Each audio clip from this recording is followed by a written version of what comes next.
ओम शांति। 4 सितंबर 2021 के ईश्वरीय महावाक्य। पहले सुनते हैं मुरली के मुख्य पॉइंट्स। बाबा ने कहा, कुछ भी तकलीफ आदि होती है फिर भी खुशी में रहना चाहिए, क्योंकि तुमने शिव बाबा को पहचान लिया। तुम ऐसे बेहद के बाप के बच्चे बने हो जिनसे 21 जन्मों का वर्षा मिलता है। यह निश्चय हो जाए तो खुशी का पारावार न रहे।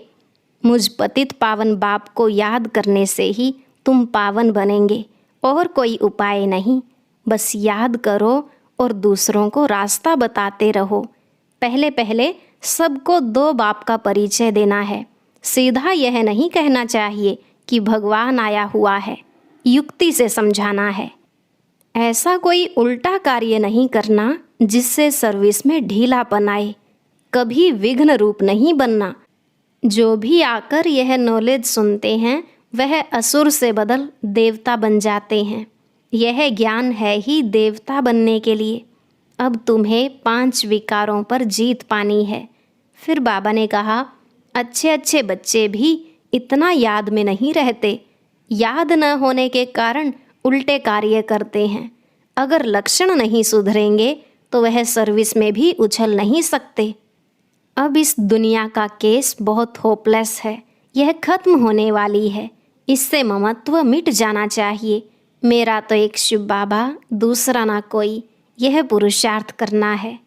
लास्ट में बाबा ने कहा, अभी तुम बच्चों को पुण्य आत्मा बनना है। कोई भी पाप कर्म नहीं करना चाहिए। धारणा भी बहुत अच्छी हो।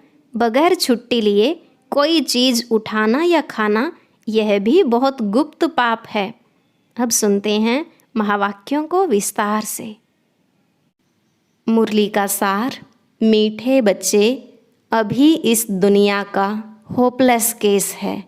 सभी मर जाएंगे, इसलिए इससे ममत्व मिटाओ। मामेकम याद करो। प्रश्न, सर्विस की उछल न आने का कारण क्या है? उत्तर, पहला कारण, अगर लक्षण ठीक नहीं हैं, बाप को याद नहीं करते तो सर्विस की उछल आ नहीं सकती। कोई न कोई उल्टे कर्म होते रहते हैं, इसलिए सर्विस नहीं कर सकते।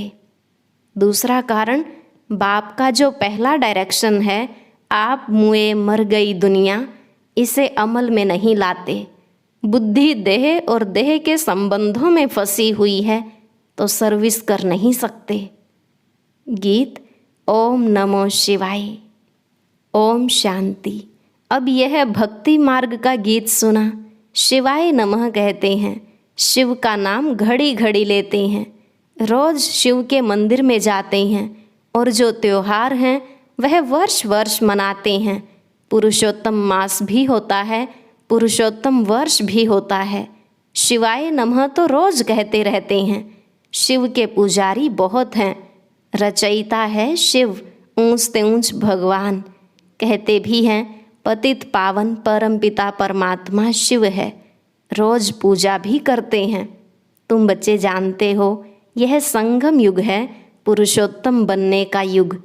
जैसे जिस्मानी पढ़ाई से कोई न कोई उच्च पद पाते हैं ना, इन लक्ष्मी नारायण ने यह पद कैसे पाया, विश्व के मालिक कैसे बने, यह किसको भी पता नहीं। शिवाय नमः भी कहते हैं। तुम मात पिता हम बालक तेरे, तुम्हारी कृपा से सुख घनेरे। रोज महिमा गाते हैं, परंतु यह नहीं जानते कि वह कब आकर मात पिता बनकर वर्षा देते हैं। तुमको मालूम है कि दुनिया के मनुष्य तो कुछ भी नहीं जानते हैं। भक्ति मार्ग में कितने धक्के खाते हैं। अमरनाथ पर कितने झुंड के झुंड जाते हैं, कितने धक्के खाते हैं। किसको ऐसा कहो तो बिगड़ पड़े। तुम थोड़े बच्चे हो जिनको अंदर में बहुत खुशी है। लिखते भी रहते हैं, बाबा जब से आपको पहचाना है, बस अब तो हमारी खुशी का पारावार नहीं रहा है।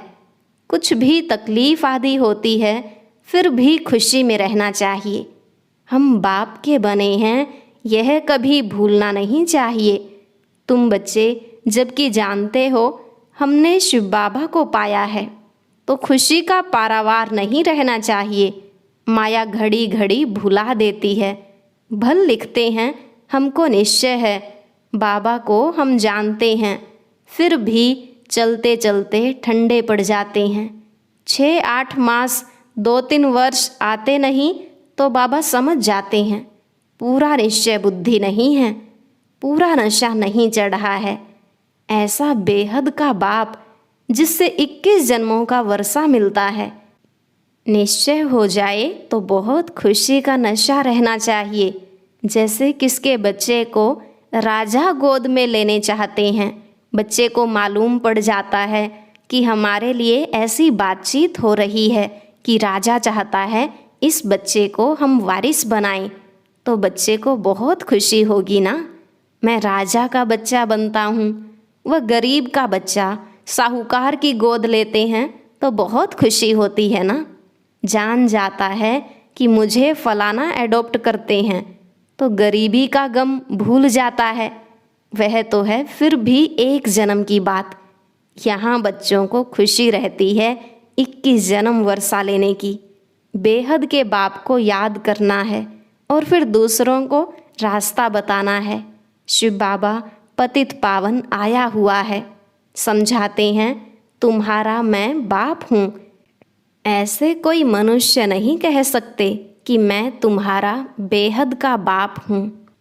बाप ही समझानी देते हैं, मैं 5000 वर्ष पहले आया था, तुमको यही अक्षर कहा था कि मामेकम याद करो।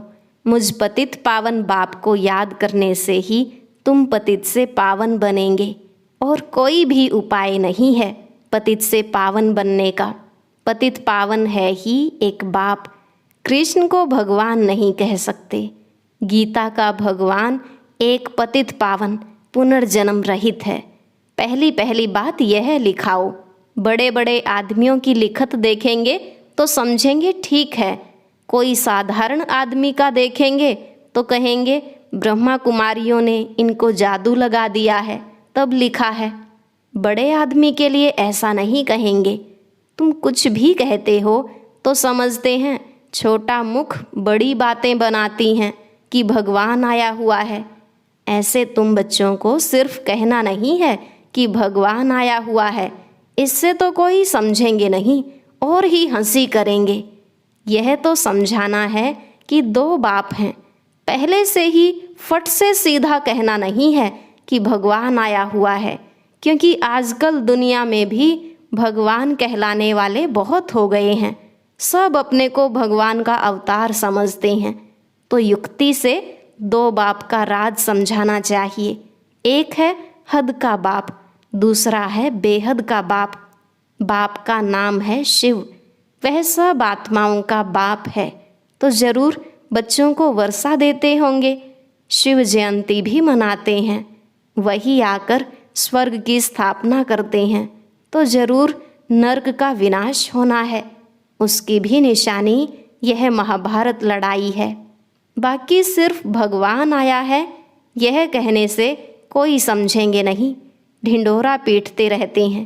ऐसी ऐसी उल्टी सर्विस करने से और ही फिर सर्विस में ढीलापन आ जाता है। एक तरफ कहते भगवान आया हुआ है, भगवान पढ़ाते हैं, फिर जाकर शादी करते हैं तो लोग कहेंगे तुमको फिर क्या हुआ, तुम तो कहते थे कि भगवान पढ़ाते हैं। कहते हैं हमने जो सुना था सो कह दिया। अनेक प्रकार के विघ्न भी पड़ते हैं अपने बच्चों से। जैसे हिंदू धर्म वालों ने आप ही अपने को चमाट मारी है ना। वास्तव में हैं देवी देवता धर्म के, परंतु कह देते हम हिंदू हैं, अपने को चमाट मारी है ना। अभी तुम जानते हो हम ही पूज्य थे तो श्रेष्ठ कर्म श्रेष्ठ धर्म था। आसुरी मत पर धर्म भ्रष्ट कर्म भ्रष्ट बन पड़े हैं। हम ही अपने धर्म की ग्लानि शुरू करते हैं आसुरी माया की मत से। इसलिए बाबा ने खुद कहा है वह है आसुरी संप्रदाय, यह है दैवी संप्रदाय जिनको मैं राजयोग सिखलाता हूँ। अभी है कलयुग। जो यह नॉलेज आकर सुनते हैं वह असुर से बदल देवता बनते हैं। यह नॉलेज है ही देवता बनने के लिए। 5 विकारों पर जीत पाने से देवता बनते हैं। बाकी असुरों और देवताओं की कोई लड़ाई नहीं लगी, यह भी भूल कर दी है। फिर दिखाते हैं जिसकी तरफ साक्षात भगवान है उनकी विजय हुई, उसमें नाम कृष्ण का दे दिया है। वास्तव में है तुम्हारी माया से युद्ध। बाप कितनी बातें बैठ समझाते हैं, परंतु तमो प्रधान ऐसे हैं जो बिल्कुल समझते ही नहीं, बाप को याद नहीं कर सकते। समझते भी हैं, हमारी ऐसी तमो प्रधान बुद्धि है जो याद ही नहीं ठहरती, इसलिए उल्टा काम करता रहता हूँ। अच्छे अच्छे बच्चे भी याद बिल्कुल नहीं करते, लक्षण सुधारते ही नहीं, इसलिए सर्विस की उछल नहीं आती है। बाप कहते हैं देह सहित देह के जो भी संबंध हैं उनको मारो अथवा भूलो। अब मारो अक्षर वास्तव में है नहीं, कहते हैं आप मुए मर गई दुनिया।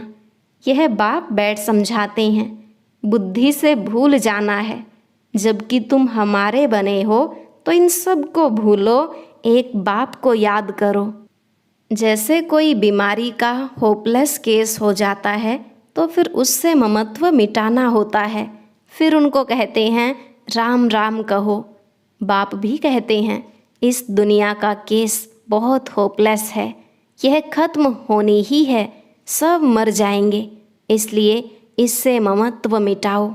वह तो राम राम की धुन लगाते हैं, यहाँ तो एक की बात नहीं, सारी दुनिया विनाश होनी है, इसलिए तुमको एक ही मंत्र देता हूँ, मामेकम याद करो। कितने समझानी देते रहते हैं भिन्न भिन्न प्रकार से। अभी पुरुषोत्तम मास आया तो पुरुषोत्तम युग पर भी समझानी देते रहते हैं। समझाने की बड़ी होशियारी चाहिए, धारणा अच्छी चाहिए, कोई पाप कर्म नहीं करना चाहिए। बिगर छुट्टी कोई चीज़ उठाना खाना यह भी बहुत गुप्त पाप है। कायदे बड़े कड़े हैं, पाप करते रहते हैं फिर भी बतलाते नहीं, फिर पाप वृद्धि को पाते जाते हैं। यहाँ तो तुम बच्चों को पुण्य आत्मा बनना है। हमको पुण्य आत्मा से स्नेह है, पाप आत्मा से विरोध है। भक्ति मार्ग में भी जानते हैं कि अच्छा कर्म करने से अच्छा फल मिलेगा, इसलिए दान पुण्य आदि अच्छे कर्म करते हैं ना। यह ड्रामा है, फिर भी कहते हैं भगवान अच्छे कर्मों का फल अच्छा देता है। बाप कहते हैं मैं सिर्फ यह धंधा थोड़े ही बैठकर करता हूँ, यह तो सारी ड्रामा में नोंद है। ड्रामा अनुसार बाप को जरूर आना है। बाप कहते हैं मुझे आकर सबको रास्ता बताना है, बाकी इसमें कृपा आदि की कोई बात ही नहीं है। कोई लिखते हैं बाबा आपकी कृपा होगी तो हम आपको कभी नहीं भूलेंगे। बाप कहते हैं हम कभी कृपा आदि नहीं करते, यह तो भक्ति मार्ग की बातें हैं, तुमको अपने पर कृपा करनी है। बाप को याद करेंगे तो विकर्म विनाश होंगे। भक्ति मार्ग की बातें ज्ञान मार्ग में होती नहीं, ज्ञान मार्ग है ही पढ़ाई। टीचर कोई पर कृपा थोड़े ही करेगा, हर एक को पढ़ना है। बाप श्रीमत देते हैं उस पर चलना चाहिए ना, परंतु अपनी मत पर चलने के कारण कुछ भी सर्विस नहीं करते। बच्चों को बिल्कुल पुण्य आत्मा बनना है, जरा भी कोई पाप न हो। कई बच्चे अपना पाप बताएंगे कभी नहीं, बाप भी कहते हैं वह उच्च पद कभी नहीं पाएंगे। गाया हुआ है चढ़े तो चाखे बैकुंठ रस, गिरे तो चकनाचूर। बच्चे जानते हैं बहुत उच्च मर्तबा है, गिरते हैं तो कोई काम के नहीं रहते। अशुद्ध अहंकार है पहला नंबर, फिर काम क्रोध लोभ भी कम नहीं, लोभ मोह भी सत्यानाश कर देते हैं। बच्चे आदि में मोह होगा तो वह याद आते रहेंगे। आत्मा तो कहती है मेरा तो एक शिव बाबा, दूसरा ना कोई, और कोई भी याद न पड़े, ऐसा पुरुषार्थ करना है। यह सब तो खत्म होना है, विनाश सामने खड़ा है, वर्षा तो ले नहीं सकेंगे, इसमें क्या मोह रखना है, ऐसे ऐसे अपने साथ बातें करनी है, सारी दुनिया को बुद्धि से भूलना है। यह तो सब खत्म होना ही है। तूफान ऐसे लगेंगे जो एकदम खत्म हो जाएगा। आग कहाँ लगती है और हवा जोर से आती है तो झट एकदम खलास कर देती है। आधा घंटे में 100-150 झोपड़ियों को खत्म कर देती है। तुम जानते हो कि इस भंभोर को आग लगनी ही है, नहीं तो इतने सब मनुष्य कैसे मरेंगे। जो अच्छे बच्चे हैं, लक्षण भी अच्छे हैं, तो सर्विस भी अच्छी करते हैं। तुम बच्चों को नशा रहना चाहिए। पूरा नशा तो अंत में रहेगा, जब कर्मातीत अवस्था हो। फिर भी पुरुषार्थ करते रहते हैं। बनारस में शिव के मंदिर में तो बहुत जाते हैं, क्योंकि वह है ऊंच से ऊंच भगवान। वहाँ शिव की भक्ति बहुत है। बाबा तो कहते रहते हैं, वहाँ उनको जाकर समझाओ, यह शिव भगवान इन लक्ष्मी नारायण को यह वर्षा देते हैं। संगम पर ही यह वर्षा उनसे मिला हुआ है। यह समझाने से फिर ब्रह्मा सरस्वती की भी समझानी आती है। चित्रों पर बड़ा क्लियर समझा सकते हैं। इन्हों को यह राज्य कैसे मिला? इन लक्ष्मी नारायण के राज्य में भक्ति मार्ग था नहीं। कहेंगे भक्ति तो अनादि है ही। अभी तुमको कितनी नॉलेज मिली है, तो नशा चढ़ना चाहिए ना। हमको भगवान पढ़ा रहे हैं 21 जन्मों का राज्य भाग्य देने के लिए। तुम स्टूडेंट हो ना। जिसको निश्चय होगा यह ब्रह्मा कुमारियाँ जिस द्वारा सुनकर हमको निश्चय बिठाती हैं, वह खुद क्या होगा। ऐसे बाप से तो पहले मिलें। जब तक पूरा निश्चय नहीं होगा तब तक बढ़ेगा नहीं। निश्चय वाला ही झट भागेगा। ऐसे बाप के पास हम जाकर मिलेंगे, छोड़ेंगे नहीं। बस बाबा हम तो आपका बन गया, हम जाएंगे नहीं। गीत भी है ना, चाहे प्यार करो चाहे ठुकराओ, यह दीवाना तेरा दर नहीं छोड़ेगा। फिर भी बिठा तो नहीं सकते, सर्विस पर भेजना पड़ता है। गृहस्थ व्यवहार में रहते कमल फूल समान बनना है, ऐसे लिख कर भी देते हैं। फिर बाहर जाने से माया की चक्करी में आ जाते हैं। माया इतनी प्रबल है, माया के बहुत विघ्न पड़ते हैं। छोटे से दीवे को माया के तूफान कितने आते हैं। इन गीतों का भी सार बाप आकर समझाते हैं। तुम्हारा पुरुषोत्तम युग चल रहा है, भक्तों का पुरुषोत्तम मास चला गया। बाप कहते हैं इस संगम युग पर ही मैं आता हूँ, पतितों को पावन बनाने। समझानी कितनी अच्छी है। अच्छा, दिन प्रतिदिन सेवा की वृद्धि के लिए नई नई युक्तियाँ निकलती रहेंगी, अच्छे अच्छे चित्र बनते जाएंगे। कहते हैं ना, देर पड़े काम दुरुस्त होते हैं। तैयार माल मिलता है जिससे फट से कोई समझ जाए सीढ़ी बहुत अच्छी है। इस समय कोई यह नहीं कह सकते कि हम पावन हैं। पावन दुनिया सतयुग को ही कहा जाता है। पावन दुनिया के मालिक यह लक्ष्मी नारायण हैं। अच्छा, मीठे मीठे सिकिल अधे बच्चों प्रति माता पिता बाप दादा का याद प्यार और गुड मॉर्निंग। रूहानी बाप की रूहानी बच्चों को नमस्ते। रूहानी बच्चों की रूहानी बाप दादा को नमस्ते नमस्ते, गुड मॉर्निंग। शुक्रिया बाबा, शुक्रिया। धारणा के लिए मुख्य सार। पहला पॉइंट, जरा भी कोई बड़ा अथवा सूक्ष्म पाप न हो, इसका बहुत बहुत ध्यान रखना है। कभी कोई चीज़ छिपाकर नहीं लेनी है। लोभ मोह से भी सावधान रहना है। दूसरा, अशुद्ध अहंकार जो सत्यानाश करने वाला है, उसे त्याग देना है। एक बाप के सिवाय दूसरा कोई भी याद न पड़े, यही पुरुषार्थ करना है। आज का वरदान, सूक्ष्म संकल्पों के बंधन से भी मुक्त बन, ऊंची स्टेज का अनुभव करने वाले निर्बंधन भव। सूक्ष्म संकल्पों के बंधन से भी मुक्त बन, ऊंची स्टेज का अनुभव करने वाले निर्बंधन भव। बाबा ने कहा, जो बच्चे जितना निर्बंधन हैं उतना ऊंची स्टेज पर स्थित रह सकते हैं। इसलिए चेक करो कि मनसा वाचा व कर्मणा में कोई सूक्ष्म में भी धागा जुटा हुआ तो नहीं है। एक बाप के सिवाय और कोई याद न आए। अपनी देह भी याद आई तो देह के साथ देह के संबंध, पदार्थ, दुनिया सब एक के पीछे आ जाएंगे। मैं निर्बंधन हूँ, इस वरदान को स्मृति में रख सारी दुनिया को माया की जाल से मुक्त करने की सेवा करो। स्लोगन: देही अभिमानी स्थिति द्वारा तन और मन की हलचल को समाप्त करने वाले ही अचल रहते हैं। देही अभिमानी स्थिति द्वारा तन और मन की हलचल को समाप्त करने वाले ही अचल रहते हैं। ओम शांति। आज की अव्यक्त मुरली जरूर सुने। उसके लिए ऊपर दिए गए बॉक्स को टच करें।